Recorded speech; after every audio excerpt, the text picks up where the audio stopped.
My dear students, in Organic Chemistry Unit 3 Lecture 7 Part 2 part first में हम लोगों ने क्या किया था, एफ ब्लॉक में लेंथेनाइड किए थे, लेंथेनाइड के एलिमेंट्स किए थे। ये जो सीरीज़ है इसमें हम लोग क्या करेंगे, एक्टिनाइड्स करेंगे। देखिए दो चैप्टर थे ना इसमें, chemistry of lanthanide elements and chemistry of actinides. तो लेंथेनाइड एलिमेंट्स जो था, ये जो आपका लेंथेनाइड एलिमेंट है ये हम लोग कर चुके थे, ठीक है। ये हम लोग डन कर चुके हैं पार्ट फर्स्ट में, और हमें इस बार एक्टिनाइड्स करना है, ठीक है। ये रहा आपका एक्टिनाइड्स, ये रही। ये मैंने फर्स्ट वीडियो में भी आपको दिखाया था, इसमें मैंने लेंथेनाइड को बेसिकली एक्सप्लेन किया था। और ये आपका रहा एक्टिनाइड, ये सीरीज़ है ना आपकी एक्टिनाइड यहाँ से स्टार्ट होकर के नंबर 90 थोरियम से स्टार्ट होकर के यहाँ तक जाता है 103 तक, LR तक, ठीक है। ये है आपकी एक्टिनाइड की सीरीज़, और इसी के बारे में हमें पूरा एनालिसिस करना है, ठीक है। मूव करते हैं अपने चैप्टर की तरफ। नेम है केमिस्ट्री ऑफ एक्टिनाइड। इंट्रोडक्शन की बात करें, इंट्रोडक्शन कहाँ से स्टार्ट होता है। मैंने देखिए जो ये है ये एफ ब्लॉक के अंतर्गत ही आते हैं। तो एफ ब्लॉक में सेकेंड सीरीज़ है एक्टिनाइड्स की। और एक्टिनाइड्स होते क्या हैं, वे तत्व जिनमें अंतिम इलेक्ट्रॉन N-2 कोश के 5f कक्षक में प्रवेश करता है, एक्टिनाइड्स कहलाते हैं। ये तत्व एक्टिनियम तत्व से गुणों में बहुत अधिक समानता प्रदर्शित करते हैं, इसलिए हम इनको एक्टिनाइड को एक्टिनोन भी कहते हैं, ठीक है। और इन्हें 5f ब्लॉक तत्व भी कहते हैं। और इनका जो सामान्य सूत्र जब हम लोग लिखते हैं तो AN लिखते हैं, कैपिटल A स्मॉल n से लिखते हैं, ठीक है। आवर्त सारणी में अगर इलेक्ट्रॉनिक कॉन्फ़िगरेशन के आधार पर आवर्त सारणी में इनकी व्याख्या की जाती है, तो ये है इसका इलेक्ट्रॉनिक कॉन्फ़िगरेशन। ये पूरा आप लोगों को ये इलेक्ट्रॉनिक कॉन्फ़िगरेशन दिख रहा होगा, ये पूरा इलेक्ट्रॉनिक कॉन्फ़िगरेशन एक एक तत्व का कर दिया गया है। अब इसके आधार पर अगर हम बात करें इनकी आवर्त सारणी में स्थिति क्या है, तो आवर्त सारणी में इन तत्वों को एफ ब्लॉक में रखा गया। चूंकि सभी 14 एक्टिनाइड तत्व एक्टिनियम तत्व से अत्यधिक समानता प्रदर्शित करते हैं, अतः एक्टिनियम के समान सभी एक्टिनाइडों को 3rd B उपवर्ग में रखा गया है। चूंकि प्रत्येक समूह के एक आवर्त में एक ही तत्व रखा जाता है, अतः लेंथेनाइड तत्वों के समान इन्हें आवर्त सारणी के बाहर नीचे रखा गया। आप लोगों को पीरियोडिक टेबल में दिखाई भी पड़ता है कि जो एफ ब्लॉक है इसके दोनों सीरीज, चाहे वो लेंथेनाइड हो चाहे वो एक्टिनाइड हो, हम नीचे रखते हैं इसका, ठीक है। नेक्स्ट,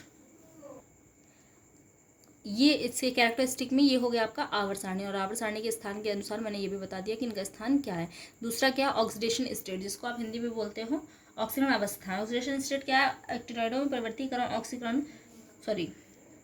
ऑक्सीकरण अवस्थाएं, एक्टिनाइड्स जो होते हैं ये परिवर्ती ऑक्सीकरण अवस्थाएं शो करते हैं। और ये तत्व +2 +3 +4 +5 +6 तथा +7 ऑक्सीकरण अवस्थाएं प्रदर्शित करते हैं। लेकिन +2 ऑक्सीकरण अवस्था एक्टिनाइडों में बहुत ज़्यादा दुर्लभ होती है, बहुत कम मिलती है, ठीक है।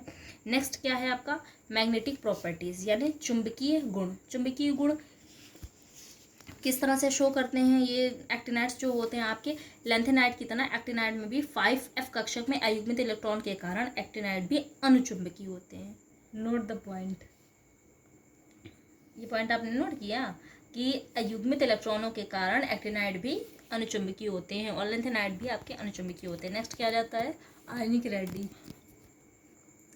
आयनिक रेडी, और आयनिक रेडी के साथ ही जुड़ा हुआ है, मैंने लेंथेनाइड में बताया था और एक्टिनाइड में भी बताया था, बता रही हूँ मैं कि आयनिक रेडी के साथ ही जुड़ा हुआ है एक्टिनाइड कॉन्ट्रैक्शन, यानी एक्टिनाइड संकुचन।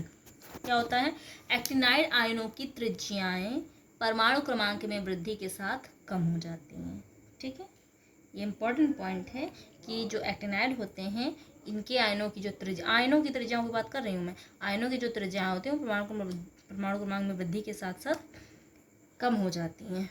और जो एक्टिनाइड में परमाणु क्रमांक में वृद्धि के साथ परमाणु त्रिज्या अथवा आयनिक त्रिज्या में होने वाली कमी को हम एक्टिनाइड संकुचन कहते हैं। भाई बढ़ना चाहिए ना, लेकिन ये कम हो जाता है, तो इसलिए हम इसको क्या बोलते हैं, एक्टिनाइड संकुचन। नेक्स्ट क्या है, कॉम्प्लेक्स फॉर्मेशन। कॉम्प्लेक्स फॉर्मेशन यानी संकुल निर्माण। संकुल निर्माण, मैंने देखिए ये लेंथेनाइड जो चैप्टर उससे आप रिलेट करके पढ़ेंगे, अब ज़्यादा बेटर पढ़ पाएंगे, ठीक है। तो ये जो कॉम्प्लेक्स फॉर्मेशन है, संकुल निर्माण किस तरह से ये लोग करते हैं, तो एक्टिनाइडों में जो एक्टिनाइड जो होते हैं वो लैंथेनाइड की अपेक्षा संकुलन निर्माण की प्रवृत्ति अधिक रखते हैं। मतलब एक्टिनाइड ज़्यादा संकुलन निर्माण करते हैं लैंथेनाइडों की अपेक्षा। चक्रीय लिगैंड के साथ एक्टिनाइड छोटे आकार के होने के कारण आसानी से संकुलन निर्माण करते हैं। नेक्स्ट क्या है आपका? नेक्स्ट आ जाता है आपका ट्रांस यूरेनियम एलिमेंट्स। बहुत छोटा सा ये चैप्टर था आपका एक्टिनाइड जो था, क्योंकि पार्ट ये अगर पूरे चैप्टर की बात करें तो ये पूरे यूनिट की बात करें तो लेंथी यूनिट है, लेकिन अगर चैप्टर की बात करें तो एक्टिनाइड चैप्टर छोटा है और बहुत ज़्यादा कुछ इंपॉर्टेंट इसमें विशेष है नहीं, जो है मैंने सिर्फ वही डाला है। ट्रांस यूरेनियम क्या है? ट्रांस यूरेनियम एलिमेंट्स क्या है? ट्रांस यूरेनियम तत्व क्या होते हैं? ट्रांस यूरेनियम तत्व अगर हम हिंदी में बात करें तो इनको हम लोग बोलते हैं परा यूरेनियम तत्व। परा यूरेनियम या ट्रांस यूरेनियम एलिमेंट क्या होते हैं? जो यूरेनियम 92 के बाद के जो 13 तत्व यानी NP93 से Ha105 तक के जो तत्व होते हैं उनको हम लोग ट्रांस यूरेनियम एलिमेंट्स कहते हैं या परा यूरेनियम तत्व कहते हैं। परमाणु क्रमांक 103 के बाद वाले तत्व एक्टिनाइड श्रेणी के सदस्य नहीं हैं बल्कि परा यूरेनियम तत्व हैं। सभी परा यूरेनियम तत्व मानव निर्मित हैं। ये तत्व तत्वांतरण से प्राप्त किए जाते हैं। तत्वांतरण मतलब समझ रहे हैं ना, जो हम लोग एलिमेंट को हम लोग चेंज करते हैं, डाइवर्जन ऑफ एलिमेंट्स से प्राप्त किए जाते हैं, बनाए जाते हैं। ये मानव निर्मित हैं। जैसे कि इनमें से कोई भी तत्व स्थिर नहीं होता है, ये सभी अस्थिर एवं रेडियो एक्टिव है, इसीलिए इन्हें हम ट्रांस यूरेनियम तत्व के कई स्थायी तथा अस्थायी आइसोटोप के रूप में प्राप्त कर लेते हैं। जैसे कि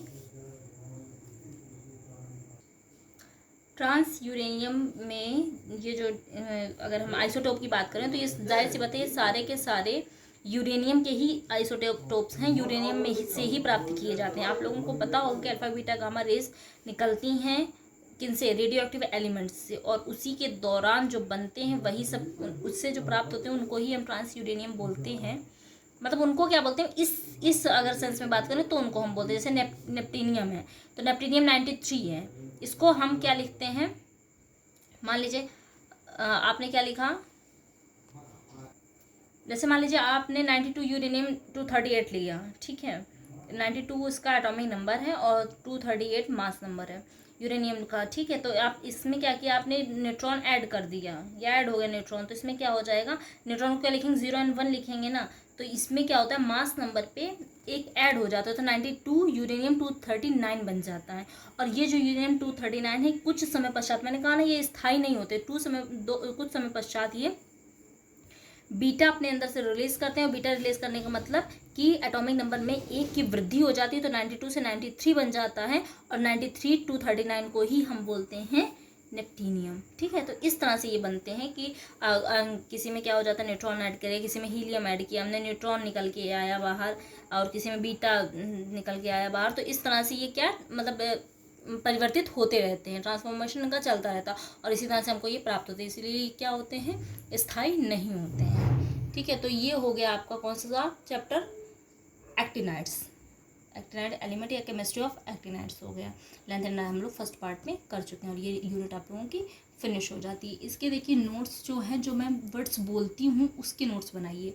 ये जो स्लाइड्स है इनमें क्या है, वीडियो में आप लोगों का पूरा एक्सप्लेन करके नहीं लिखा गया है, वीडियो का जो एक्सप्लेनेशन है वो जो मैं बोलती हूँ वो आप लोग नोट डाउन करिएगा, और आपके प्रिपेयर बेहतरीन नोट्स तैयार हो जाएंगे। Thank you class.